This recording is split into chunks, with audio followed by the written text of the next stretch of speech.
Flavien Prat asking him to go now as they make their way to the top of the stretch.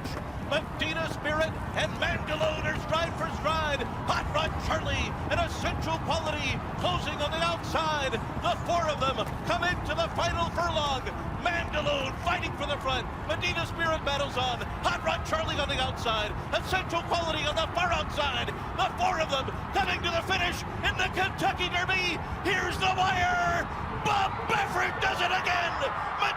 Welcome back to Racing Rundown. We're recording a couple hours after the 147th running of the Kentucky Derby, and it ended with another upset.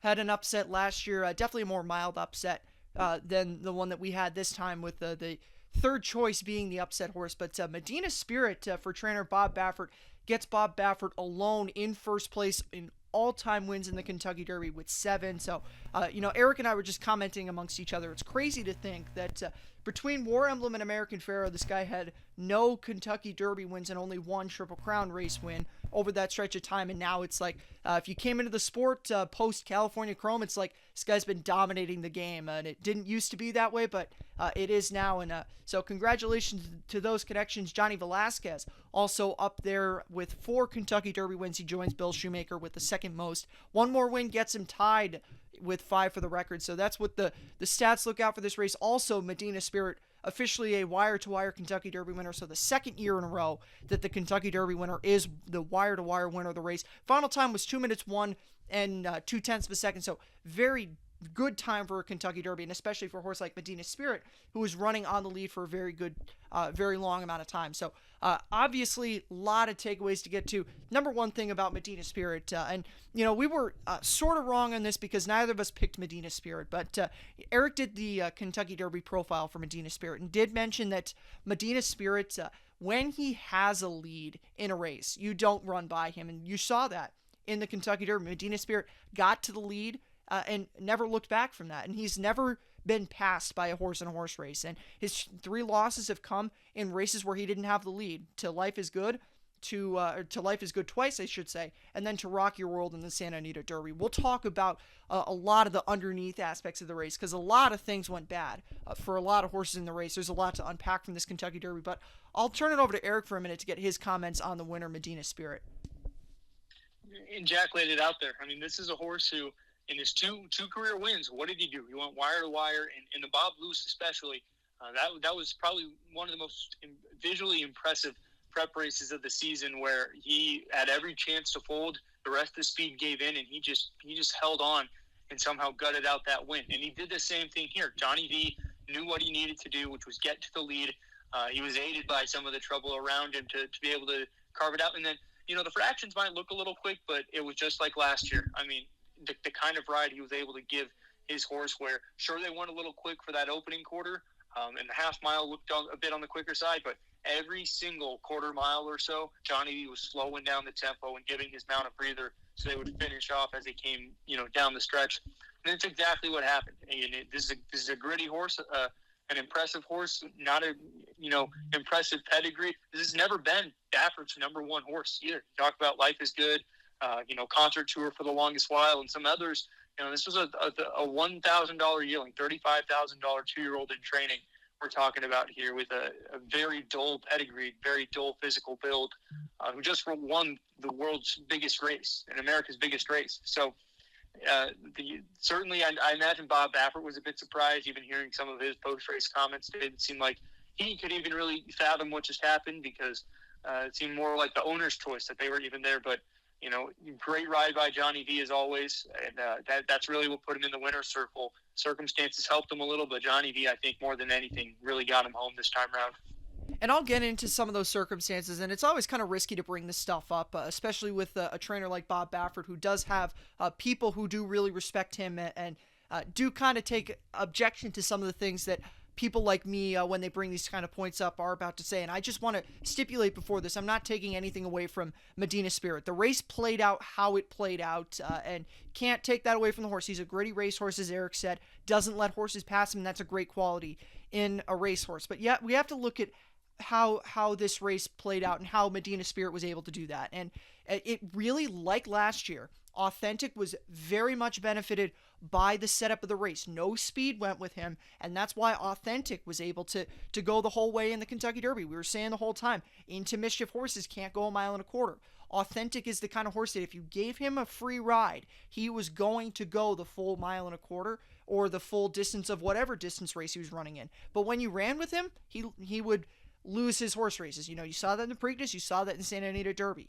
And that's kind of the same thing with Medina Spirit. You saw that with the 2 races where he lost to Life is Good. Saw that in the Santa Anita Derby. Now, he wasn't challenged. He wasn't like Authentic in the sense that he would be up there and it would just be a horse challenging him. He didn't go to the lead in either of those 3 races. And that was the big thing about him. But you really have to look at what happened with a lot of the other speed in this race. Rock Your World had a horrible start. And, you know, I think a lot of people were really picking up on that. He's going to be a horse that, when we do buy, sell, hold on Racing Rundown on Monday, he's definitely going to be a horse that I think both of us are going to strongly consider, if not use for our hold from this Kentucky Derby. He had a dreadful trip. Looking at Midnight Bourbon, also same thing, sort of dreadful trip, wasn't able to get up there. Highly Motivated, another one that those 3 horses were all horses that we thought were going to be rather close. And the fact that they weren't up there really had the race fall into the lap of Medina Spirit. And Soup and Sandwich is not a 1.25 mile horse, and he's also not as fast as Medina Spirit. So, when I saw going into the far turn, Medina Spirit having a very easy time of it, and really only Soup and Sandwich there challenging him, I got nervous, and it got to the point where it looked like turning for home that no one was going to get by Medina Spirit. Yeah, absolutely not. And before we talk about some of those troubled trips, let's obviously credit the horses that finished directly behind that had runs of the race. They just couldn't get past Medina Spirit because of his how tough he is. Mandaloon, Ferran Giroux. I mean, yeah, he's a guy who's ridden some good derbies before. Gun Runner's the first one that comes to mind for me, obviously, but this was a great ride. I mean, he established early position, tucked in where he needed to, set a great trip on the rail, really squeezed through that hole when he needed to, just such a gritty effort, gritty horse. He had so many questions about him. Would he bounce back from that Louisiana Derby? Would the distance be a problem? Clearly, it was not. He ran his absolute A game. Hot Rod Charlie, I will say, if he didn't get bumped around and was able to be a little bit closer than I think they were a little further back than they wanted to be. I think they honestly wanted to be kind of where Helium ended up setting up shop in 4th, but they ended up being a couple lengths further behind than I think they really wanted to be.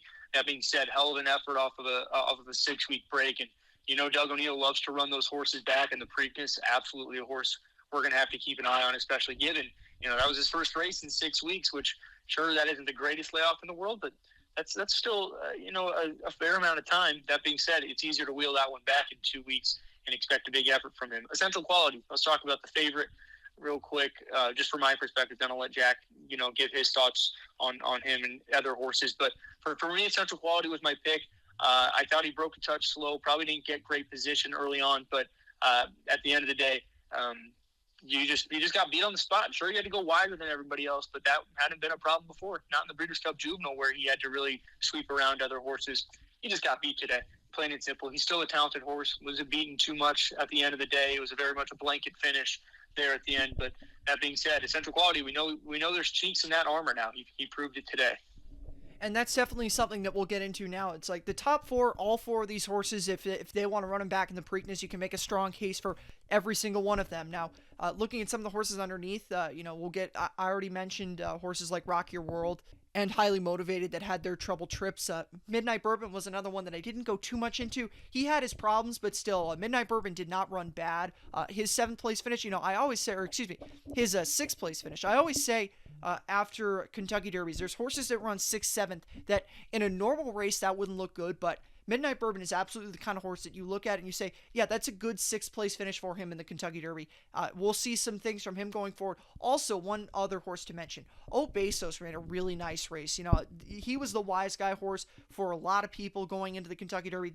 He went off at a lot longer of a price than I thought he was going to go off at, given the amount of talk that he was getting. But Bezos ran a great race. I can see the point that everyone was making for that. I want to talk about the 2 horses that I used that did not run good races, Superstock and Hidden Stash. Both of them were just not benefited by the pace scenario. They would have definitely needed more of a pace to close into. Superstock probably could have sat a little bit of a better trip.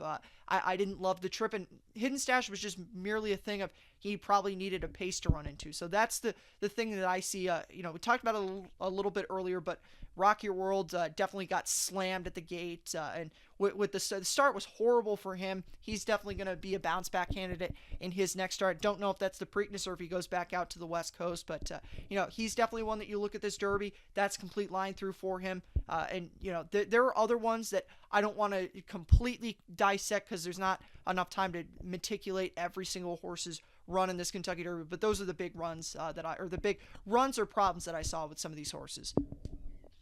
And for me, I echo those sentiments. Rock Your World. I mean, from the beginning, just me watching it, you just knew he was not going to. You knew the race was over for him in the first 100 yards or so. For me, Known Agenda, I thought had probably one of the worst goes of it. The inside post did matter, and there was very much differing opinions on how much of a factor that was going to play on how much he ran. I mean, if you watched the NBC coverage, Randy Moss, who I have tons of respect for, he didn't think it'd be a problem. You listened to some other really respected handicappers. They thought it'd be a huge problem. It wasn't a problem, I think, for the reason people thought that, he was able to get through at the rail just fine with that new starting gate. But then it was when everybody collapsed on top of him where the problem really came. And at the end of the day, that's going to happen to every horse who breaks from the inside in the Derby. So that absolutely did him in. Love to see him potentially come back 5 weeks for the Belmont. The horse for me that, maybe not the worst trip, but I think the trip that certainly made her, I think they could have certainly ran a much bigger race. And that's saying a lot given how strong they ran. But Midnight Bourbon ran a very good 6. Sure, he was beaten, I don't know how much, but it was probably half dozen plus lengths. And he was finishing off nice. He did things that we had never really seen from him before, which was make up ground, pass other horses, and show that new element. But here's what happened. He broke a touch slow. If you remember yesterday in the Kentucky Oaks, which I imagine most listening did watch, and if you haven't, go back and watch what John Velasquez does on Malathot. Malathot misses the break. Well, Johnny V knows we need to get into the position we need. I'm going to wait for my hole really quick, and I'm going to hit it and still get right where I want to be. 3 lengths from the lead, sit mid-pack. Mike Smith should have done that on Midnight Bourbon. He broke a touch slow, but he had every chance in the world to hustle that horse up and sit in that top flight, not be 10 lengths out of it in the early going. Sure, the holes were going to close up quick, but he had the chances to get there. I think if Midnight Bourbon goes up and sits that kind of trip, he's up there with that top 4 at the very end of the race. So if you're looking for that horse to use next time out, Rock Your World obviously stands out, but Midnight Bourbon is, he showed a lot in this race, and he could have shown even more, I think, with a better ride. There's usually that one ride in the Derby that could have gone a lot better. If the jockey had chosen to do one thing or another, I think that was Midnight Bourbon this year with the trip he got. So that's everything that we have for recapping the 2021 Kentucky Derby. Again, Medina Spirit, hats off to him. He was able to run the race. Pace kind of fell apart in terms of the overall setup of the pace. A little bit better could have happened with Hot Rod Charlie. Maybe he runs second, or maybe he gets up that extra length to beat him if he sits the trip that Helium sat. That was a great point that Eric brought up. Horses like Brad Cox's duo, Mandaloon, definitely the bounce back race. A lot of people were saying it. Some people didn't agree with it. I didn't see it, and there were other people who didn't see it, but those people who were saying that the works mattered had a point. He ran his race today. Essential Quality, not a bad race for him. Other horses underneath that we mentioned, and then the real horses that had trouble. And there's several things you can say about a lot of horses in here that we just don't have time to discuss for. But, I guess to say for us that two of the horses that we would be taking out of this race going forward in future races, besides obviously the winner, would be, I would definitely say Mandaloon and Hot Rod Charlie are horses that, I was really questioning what the situation was with Mandaloon, but I have more faith now that race was more aberration than anything else, and the Derby definitely did prove it. So him and Hot Rod Charlie definitely sitting in my bank going forward. Hot Rod Charlie has just found himself. He's a really gritty racehorse, and he'll win himself a Grade 1 at some point, I feel. And, we know with Doug O'Neill, he's definitely going to be a target for the Preakness. Not going to say that I'm confirming it because we don't know how he's going to come out of the race, but I imagine that all goes well. We'll see him back in 2 weeks at Pimlico. And I'll echo those sentiments of Jack. Love those two. Really that top or that second through fourth place finishers, all very useful horses. But going back, I'm actually going to, I think 2 horses going forward, I'd love to give hard looks in the next start. Midnight Bourbon already mentioned. I mean, that was such a strong effort. I'm just watching it back as I speak, and I think I'm really proud of how this horse ran, given he was taken so far out of his element. Once again, if he's able to be way closer up early on, he's right there at the end, in my opinion. The other horse, keep me in mind, this horse came from last. Blinkers came off. I think that was a huge difference. Seemed like he relaxed a lot better. Honestly, for this horse, I don't think I've ever seen a horse go as wide as he did in this year's Derby. I mean, he got spun to the 30 path, and he was so wide. He finished off like a freight train, though. And, there's always the plenty of horses that are coming late and everybody wants to use in a race like the Belmont and stuff. Maybe not that kind of horse, but I think it was a race that kind of showed that his 2-year-old form has held up to some effect. Sure, he was beaten quite a bit, but once again, he was beaten by a Central Quality by multiple lengths on multiple occasions last year. That was nothing new, but we know this is a trustworthy horse to run big races on the biggest stages. So keep me in mind, I think is still up there. Probably not, first tier. He's probably low second tier, high third tier in this year's crop, but this was 100% a redeeming performance from his 2 starts earlier this year. So outside of that really good top 4, I think your 6th and 7th place finishers, Midnight Bourbon, keep me in mind, horses to watch. Maybe not even for the rest of the Triple Crown, but as we head into the summer up in New York and places like that. All right, so that's it for our recap of the 2021 Kentucky Derby. It didn't go too well for us in terms of trying to pick the winner, but, I think a lot of our analysis going into the Derby ended up proving to be pretty sound, so very happy for that, and congratulations once again to the winners. And like I said to Eric, we'll get him next time in terms of us, and we'll see you on Monday when we have our full breakdown of everything that happened this weekend on Racing Run on the podcast side of things. So definitely check that out, and we'll be back we'll be back probably next week with talking about Preakness profiles for the 146th running of the Preakness. So very excited for that. We'll see you for that. And if you haven't subscribed already, subscribe to that. Go subscribe to our podcast platforms, and we'll see you next time. Have a good one.